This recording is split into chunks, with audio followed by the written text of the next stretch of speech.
नमस्कार, मैं आर के जायसवाल और आप देख रहे हैं जनमत की पुकार। मैं भी मौजूद हूं कुहाट वार्ड के निगम पार्षद और भाजपा के नेता अजय रवि हंस जी के निवास पर। जानने आए कि दिवाली को कैसे सेलिब्रेट कर रहे हैं। पार्षद बनने के बाद पहला दिवाली है। रवि हंस जी, क्या कहेंगे, कैसे सेलिब्रेट कर रहे हैं? बहुत बहुत धन्यवाद आपका जायसवाल जी। दिवाली, इस बारी की दिवाली कुछ अभूतपूर्व रही। एक तो ऐसा नहीं कि सिर्फ निगम पार्षद में बना इसलिए अभूतपूर्व रही, इसलिए भी अभूतपूर्व रही कि एक सभी लोगों में मेरे समेत एक बहुत उत्साह का वातावरण है। उत्साह का कारण ये है कि जिसकी हम मंदिर की 500-600 साल से प्रतीक्षा कर रहे थे, जो हमारे दादा परदादा जिसकी इंतज़ार में वो स्वर्ग सिधार गए, आज वो भव्य मंदिर बनकर बिल्कुल लगभग तैयार है। और 22 जनवरी को हमारे प्रधानमंत्री श्री नरेंद्र मोदी जी उसका अनावरण कर रहे हैं। तो मैं एक तो सभी क्षेत्रवासियों को दीपावली की बहुत बहुत शुभकामनाएं देना चाहूँगा। माँ लक्ष्मी उनके भंडार बढ़े रहे, उनके घर में सुख समृद्धि है, उनका स्वास्थ्य बहुत अच्छा रहे। और मैं सभी लोगों को आमंत्रित भी करूंगा आपके चैनल के माध्यम से कि आप उस भव्य राम मंदिर के, जो कि एक बन गया है लगभग, आप उसको 22 जनवरी को, 20 जनवरी को, 24 जनवरी को आप सभी लोग उसमें जाएं और उस भव्य रामलला के दर्शन करें। पिछले दिनों डॉक्टर हर्षवर्धन भी गए थे वहाँ पर, मंदिर को देखने गए थे, दर्शन करने गए थे।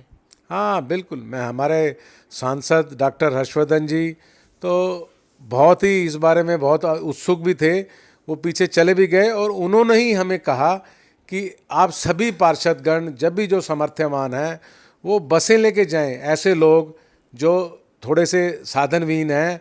और मैं आपके चैनल से ये आपसे घोषणा भी आज करता हूँ कि मैं भी वहाँ कम से कम 2 या 3 बसें वहाँ पर अयोध्या में निःशुल्क राम मंदिर में राम भक्तों की लेकर जाऊँगा।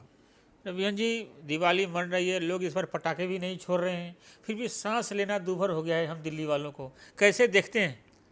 देखो जी, ये तो एक सिर्फ बहाना है कि पटाखों के कारण ही प्रदूषण होता है। सर्वविदित है कि जो पराली की घटनाएं जो हो रही हैं, अब जितनी भी 2000-3000 पराली की घटनाएं हुई हैं उसमें से 90% पंजाब में हुई हैं भाई साहब। जो हमारे दिल्ली के मुख्यमंत्री केजरीवाल जी ये हमेशा रोना रोते रहते थे कि पंजाब में पराली जलती है, हरियाणा में जलती है, यूपी में जलती है। आज उस पराली की जितना भी दिल्ली में पोल्यूशन है उसका 90% पंजाब का हाथ है। तो वहाँ पर फटकार भी लगाई है। आप देखेंगे सुप्रीम कोर्ट ने, हाई कोर्ट ने फटकार भी लगाई है कि वहाँ पराली की घटनाएं बंद होनी चाहिए और ये बंद होंगी तो ही आगे चलेगा। आम आदमी पार्टी के 3 बड़े नेता जेल में हैं। मुख्यमंत्री जी को भी ईडी का नोटिस आ गया था, हालांकि वो गए नहीं, उन्होंने चिट्ठी लिख दिया। कैसे देखते हैं, एक ऐसी राजनीतिक पार्टी का विस्तार हुआ था, बनाया था पार्टी की, भ्रष्टाचारियों को जेल में डालेंगे, आज बनाने वाले खुद इस चपेट में आ गए। देखो जी, आपने मेरी सारी बातें खुद ही कह दी। बड़ा दुर्भाग्यपूर्ण विषय है। पीछे हमारी जो उभरती हुई दिल्ली की आपकी नेता आतिशी मैडम, वो क्या प्रेस कॉन्फ्रेंस करके करती हैं कि हम जेल में से ही मंत्रिमंडल चलाएंगे। वो कितना अभिमान है उनको। उनको इस बात की तनिक भी शर्म नहीं है कि तुम्हारे 3 जो मुख्यमंत्री है या जो बहुत एक राष्ट्रीय नेता हैं वो जेल के अंदर हैं तो किसी कारणवश है ना।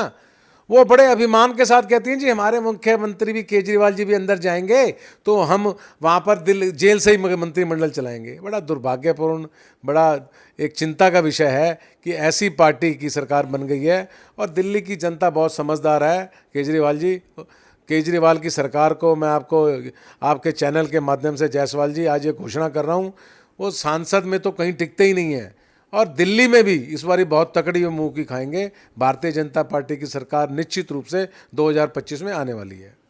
महागठबंधन के नेता और बिहार के मुख्यमंत्री नीतीश कुमार जी का जिस तरीके से सदन में एक वीडियो वायरल आ रहा है जिन्होंने प्रतिक्रिया दी है महिलाओं को लेकर के, उसको आप लोग कैसे देख रहे हैं? हालांकि आप लोग प्रदर्शन वगैरह भी कर रहे हैं। देखो जी, हमारे उसके 2 प्रदर्शन हुए हैं।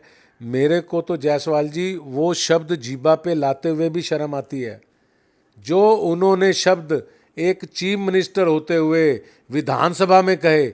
मुझे वो शब्द जीभा में लाते हुए भी बड़ा एक वो हो रहा है कि मैं ऐसे शब्द जीभा पे कैसे लाऊं और वो कैसे ले आए चीफ मिनिस्टर रहते हुए भी। ये इतना दुर्भाग्यपूर्ण है कि ऐसे लोग चीफ मिनिस्टर की सीट पे बैठ गए हैं। वो नीतीश जी को अब सीट छोड़ देनी चाहिए, वो अब सठिया गए हैं। तो देख रहे हैं नीतीश कुमार को सठियाने वाली बात कह रहे हैं। मनोज तिवारी तो कुछ और बात उनको बोल दिया था कि रात में पोर्न फिल्म देखते हैं और दिन में नशे में रहते हैं। तो मिलते हैं किसी और खबरों के साथ। नमस्कार।